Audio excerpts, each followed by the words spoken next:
చేసిరట పట్టణాలలో. అంటే ఓట్లు తప్ప రాజకీయ యావ తప్ప నీకు వేరే ఏది కూడా పట్టి లేదు. నేను ఇంకోటి అడుగుతున్నా, మేము 1000 సీట్లు ఎదుర్కొంటాం, 1000 ఎన్ని వేస్తావో వెయ్యి. కానీ నేను రేవంత్ రెడ్డిని నేను అడుగుతున్నా, మరి మీ సంగతి ఏంది? మీ దండుపాలెం ముఠా, మీ అలీబాబా అరడజన్ దొంగల సంగతి ఏంది? మీ రెవెన్యూ మినిస్టర్ పొంగులేటి శ్రీనివాసరెడ్డి, ఆయన కొడుకు, రెవెన్యూ మినిస్టర్ కొడుకు 100 మంది గుండగాలను వేసుకొని ప్రైవేటు వ్యక్తుల భూముల్లో చొరబడుతున్నాడు. దాని మీద ఏవా సిట్టు? దాని మీద ఉండదా విచారణ? అంటే ఇష్టం వచ్చినట్టు రెవెన్యూ మంత్రి కొడుకు పోయి భూములు కొల్లగొడుతుంటే, ప్రైవేట్ వ్యక్తుల భూముల్లోకి పోయి బౌన్సర్లతో పోయి దాడులు చేస్తుంటే సిట్టులు పిట్టులు ఎడదొచ్చినాయి, ఎందుకేయవు? అట్లాగే అడుగుతున్నా నేను. మీ మీ మీ సన్నిహిత అనుచరుడు రోహిన్ రెడ్డి పారిశ్రామికవేత్త తలకు తుపాకీ పెట్టిండు అని నేను చెప్పుడు కాదు, మీరు చెప్పుడు కాదు, మీడియా చెప్పుడు కాదు, మంత్రి గారి కుమార్తె చెప్పింది. మీ క్యాబినెట్లో ఉన్న మంత్రి గారి కుమార్తె చెప్పింది. మరి దాని మీద ఏవా సిట్టు? మంత్రి గారి ఓఎస్డీ తప్పు చేసిండా? తుపాకీ ఎవడు తలకు పెట్టిండు? మంత్రి గారు ఓఎస్డీ పెట్టిండా, లేకపోతే సీఎం బ్రదర్ లాంటి రోహిన్ రెడ్డి పెట్టిండా? దాని మీద ఉండదా సిట్టు? అట్లాగే నిన్నగాక మొన్న ఏఐసిసి సెక్రటరీ 8 కోట్ల రూపాయలు ఇవ్వాలి, ఇవ్వకపోతే నీ కాంట్రాక్ట్ ఆపేస్తా అని చెప్పి కాంట్రాక్టర్ను బెదిరిస్తే ఆయన పోయి పోలీస్ స్టేషన్లో కంప్లైంట్ ఇచ్చిండు. బ్రహ్మరాంబిక ఏదో ఉంది ఏజెన్సీ, అలంపూర్ బ్రహ్మరా. మరి దాని మీద ఉండదా సిట్టు? దాని మీద వస్తలేదా నీ చేయలు? అట్లాగే నీ బామ్మర్ది మీద వేస్తావా సిట్టు? అంటే ఇక సిట్టులు పిట్టులు ఈ డ్రామాలు ఓన్లీ బీఆర్ఎస్ని టార్గెట్ చేసుకుంటేనే వేయాలి. బీజేపీని ముట్టవు, మీ కాంగ్రెస్ వాళ్ళను అసలు ఇన్ని కుంభకోణాలు డైరెక్ట్గా బహిరంగంగా బద్దలవుతుంటే దాని మీద సిట్లు ఉండవా?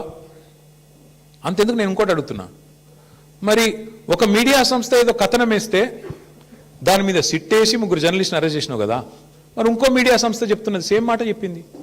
ఇంకో మీడియా సంస్థ అయితే ఇంకా దారుణంగా మాట్లాడింది.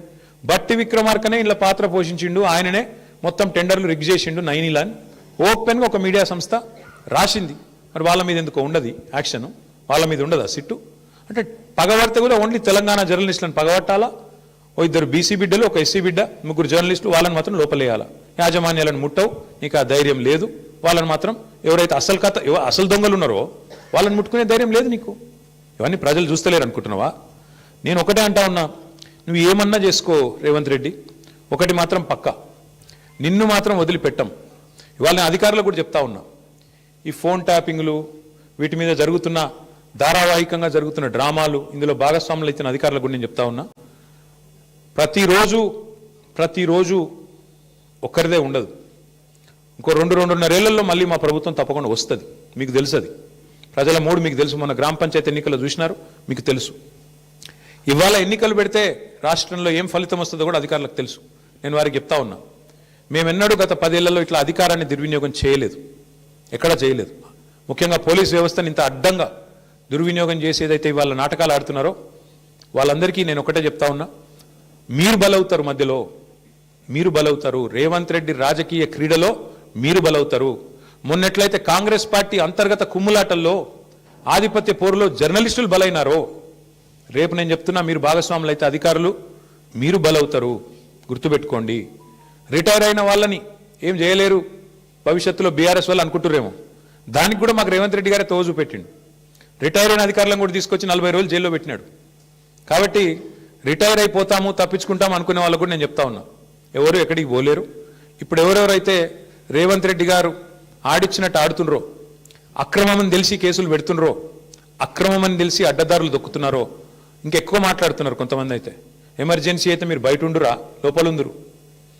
ఎవరు ఎక్కడుండాలో కాలం నిర్ణయిస్తుంది, ప్రజలు నిర్ణయిస్తారు. ఒళ్ళు దగ్గర పెట్టుకుని ఉంటే మంచిది. ఈ టైప్లో ఆయన ఆడిచ్చినట్టు ఆడితే మాత్రం మీకు కూడా తప్పకుండా భవిష్యత్తులో మరి చట్టపరంగా న్యాయపరంగా మీకు కూడా ఇబ్బందులు ఉంటాయి, గుర్తుపెట్టుకోవాలని చెప్పి కూడా అధికారులకు చెప్తూ, ఈ డైవర్షన్ డ్రామాలు మేము పట్టించుకోం. హరీష్ రావు గారు బ్రహ్మాండంగా పోతారు. ఆయన ఏమడిగినా సమాధానం చెప్పడానికి ఆయన రెడీగా ఉన్నారు. ఎన్నిసార్లు పిలిచినా పోవడానికి రెడీగా ఉన్నాం. చట్టము, ధర్మము, న్యాయం ఈ దేశంలో ఇంకా బతికుంది. రాజ్యాంగం పట్ల మాకు నమ్మకం ఉంది. మా నాయకుడు కేసీఆర్ నేర్పించిన నీతి మాకు అది. కాబట్టి ఎవ్వరు భయపడం, మా కార్యకర్తలే భయపడతలేరు, మేమెందుకు భయపడతాం? బరాబర్ కొట్లాడి మళ్ళీ తిరిగి పునీతంగా బయటకు వస్తామని చెప్పి తెలియజేస్తూ, మీరు కూడా ఇవాళ అందరూ మరి ఉదయం నుంచి ఇక్కడ ఉన్నందుకు, మాకు సంఘీభావం చెప్పినందుకు మా జర్నలిస్ట్ సోదరులకు కూడా ధన్యవాదాలు.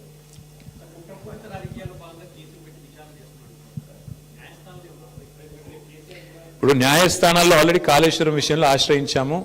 కాళేశ్వరంలో ఆల్రెడీ విచారణ జరుగుతోంది. ఫోన్ ట్యాపింగ్లో కూడా already the matter is sub జుడిస్. వాస్తవానికి సుప్రీంకోర్టులో వ్యవహారం నడుస్తూనే ఉంది. ఆల్రెడీ హరీష్ రావు గారికి సుప్రీంకోర్టు కొట్టేసింది, క్లీన్ చిట్ ఇచ్చింది. అయినా ఎందుకు పిలిచారో మీరు వాళ్ళని అడగాల. విచిత్రం ఏంటంటే బ్రదర్, మేమేమో ఈ 2 ఏళ్లలో 200 ప్రెస్ మీట్లు పెట్టింటాం ముఖ్య నాయకులందరం కలిసి. ఒక్క ప్రెస్ మీట్ ఫోన్ ట్యాపింగ్ మీద ఒక్కడు కాంగ్రెస్ వాడు పెట్టినాడే? ఒక్కడు ఎవడన్నా బాధ్యత గల్లోడు? ఎవరన్నా ఒక్కరు చెప్పాలి కదా అసలు ఏంటి కేసు, ఎవరి మీద ఆరోపణ, ఏంటి ప్రూఫ్? ఒక్కరు పోనీ పోలీసు వాళ్ళన్నా చెప్పన్నా? ఏది లేదు, అంతా లీక్ల మీదకి వెళ్ళి నడిపిస్తున్నారు.